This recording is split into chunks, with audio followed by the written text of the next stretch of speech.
कहानी की बात। दिनेश की माँ मशीन चलाते समय बोली, बेटा कहाँ जा रहे हो? दिनेश की माँ कौन सी मशीन चला रही होंगी? दूसरा है, तुमने इस मशीन को कहाँ कहाँ देखा है? उत्तर में लिखेंगे, दिनेश की माँ सिलाई वाली मशीन चला रही होंगी। दूसरे में लिखेंगे, मैंने इस मशीन को अपने घर में और पड़ोस में देखा है। खा। दिनेश ने सारी सीताफल की बेल छान मारी। दिनेश क्या खोज रहा था? दिनेश को कैसे पता चला होगा कि क्यारी में वह चीज़ गिरी है? उत्तर, दिनेश वह चीज़ खोज रहा था जिसकी धम से गिरने की आवाज़ उसने सुनी थी। दूसरे उत्तर में लिखेंगे, दिनेश ने अनुमान लगाया होगा कि क्यारी में वही चीज़ गिरी है। ग। दिनेश अच्छी तरह जानता था कि गेंद दीपक की नहीं है। दिनेश को यह बात कैसे पता चली होगी कि दीपक की गेंद हो ही नहीं सकती। दीपक बार बार गेंद को अपनी क्यों बता रहा होगा? पहले उत्तर में लिखेंगे, दिनेश को पता था कि दीपक की गेंद 5 महीने पहले खोई थी और यह गेंद बिल्कुल नई थी, चमचमाती हुई। दूसरे में लिखेंगे, दीपक की अपनी गेंद खो गई थी, इसलिए वह मिली हुई गेंद को हथियाना चाहता था। गेंद किसकी? क। प्रश्न है, दीपक ने गेंद को अपनी बताने के लिए उसके बारे में कौन कौन सी बातें बनाई? उत्तर में लिखेंगे, दीपक ने गेंद को अपनी बताते हुए बोला, उसकी गेंद 5 महीने पहले खो गई थी। उसकी गेंद पर ऐसा ही लाल रंग का निशान था जैसा इस गेंद पर है। उसकी गेंद के टप्पे से भी ऐसी आवाज़ आती है। वह अपने पापा से भी कहलवा सकता है कि यह गेंद उसी की है। प्रश्न खा। अगर दीपक और दिनेश गेंद के बारे में फैसला करवाने तुम्हारे पास आते तो तुम गेंद किसे देती? यह भी बताओ कि तुम यह फैसला किन किन बातों को ध्यान में रखकर कर सकती?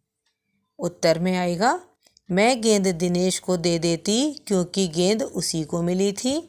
दीपक झूठ बोल रहा था, वह किसी भी तरह से गेंद को हथियाना चाह रहा था। गेंद की कहानी। गेंद स्कूटर के साथ कहीं चली गई। उसके बाद गेंद के साथ क्या क्या हुआ होगा, सोचकर बताओ तो। स्कूटर वाले के घर के बच्चे नई गेंद देख करके बहुत खुश हुए होंगे। वे गेंद लेकर तुरंत खेलने चले गए होंगे। पहचान। मान लो तुम्हारा कोई खिलौना घर में नहीं है, कहीं खो गया है। तुमने अपने साथियों को घर पर बुलाया है ताकि सब मिलकर उसे खोज लें। तुम अपने खिलौने की पहचान के लिए अपने साथियों को कौन कौन सी बातें बताओगे? लिखो। उत्तर में आएगा, मान लो कि वह खिलौना गुड़िया है। पहचान के लिए मैं अपने साथियों को बताऊंगी कि यह जापानी गुड़िया है जो बिजली से नाचती है। उसने गुलाबी फ्रॉक पहन रखी है। उसके बाल घने, लंबे और काले हैं। उसकी आंखें इस समय बंद होंगी। कहाँ? सामने की क्यारी में भिंडियों के ऊंचे ऊंचे पौधे थे। एक ओर सीताफल की घनी बेल फैली हुई थी। सीताफल की बेल होती है और भिंडी का पौधा। बताओ और कौन कौन सी सब्जियां बेल और पौधे पर उगती हैं?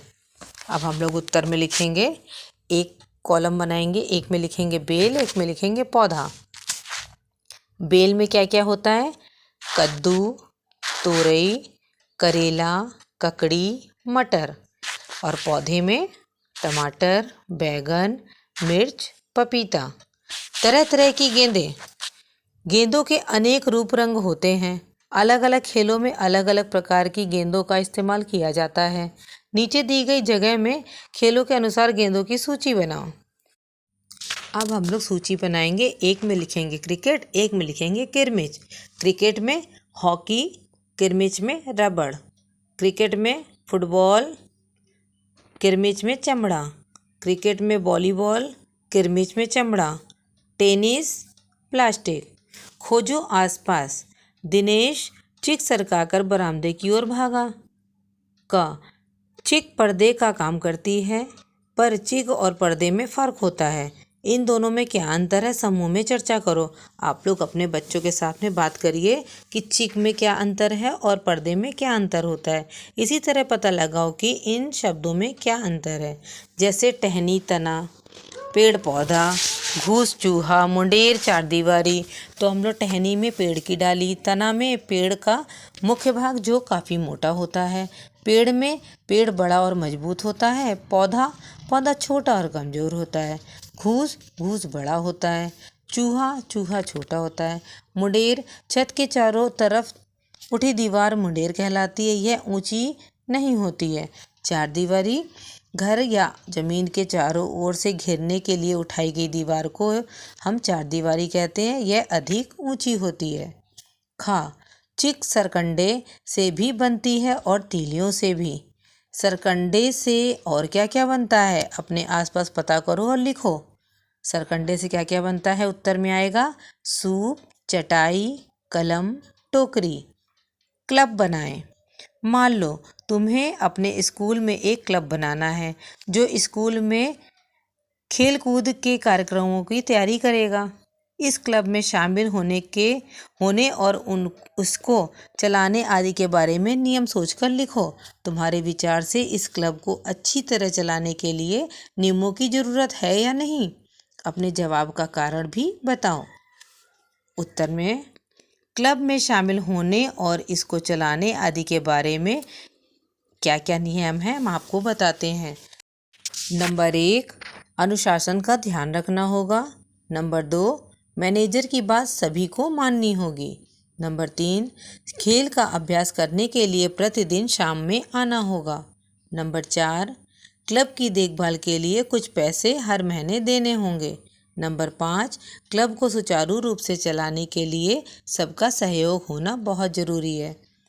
क्लब को अच्छी तरह से चलाने के लिए कुछ नियमों की सख्त ज़रूरत होती है, क्योंकि तभी वह ज़्यादा दिनों तक टिक पाएगा। सहयोग भी होना बहुत ज़रूरी है। क्लब को अच्छी तरह से चलाने के लिए कुछ नियमों की सख्त ज़रूरत होती है, क्योंकि तभी वह ज़्यादा दिनों तक टिक पाएगा। 1, 2, 3। दिनेश ने तिमंजिली इमारत की ओर देखा। जिस इमारत में 3 मंजिलें हों उसे तिमंजिली इमारत कहते हैं। बताओ इन्हें क्या कहेंगे? जिस मकान में 2 मंजिलें हों तो उसे क्या बोलेंगे? 2 मंजिला मकान। जिस स्कूटर में 2 पहिए हों उसे बोलेंगे दुपहिया स्कूटर। जिस झंडे में 3 रंग हो उसे तिरंगा झंडा बोलते हैं। जिस जगह पर 4 राहें मिलती हों उसे चौराहा कहते हैं। जिस स्कूटर में 3 पहिए हों उसे तिपहिया स्कूटर कहते हैं। सब्जी एक नाम अनेक। एक ही सब्जी या फल के नाम अलग अलग स्थान पर अलग अलग होते हैं। ऐसे नीचे लिखे कुछ नाम दिए हैं, उन्हें हमें समझना और पढ़ना है। बताओ।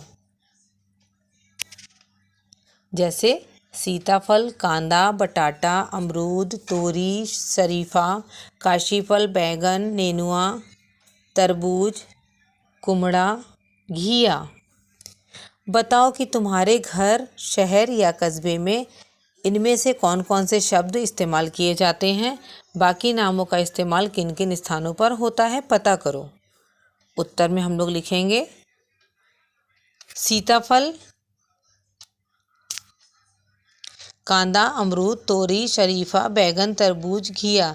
इन सबको हम लोग लिखेंगे कहाँ पे, क्या बोला जाता है। काशीफल उत्तर प्रदेश में, कुमड़ा उत्तर प्रदेश, नेनुआ बिहार और उत्तर प्रदेश, बटाटा गुजरात में। धन्यवाद बच्चों।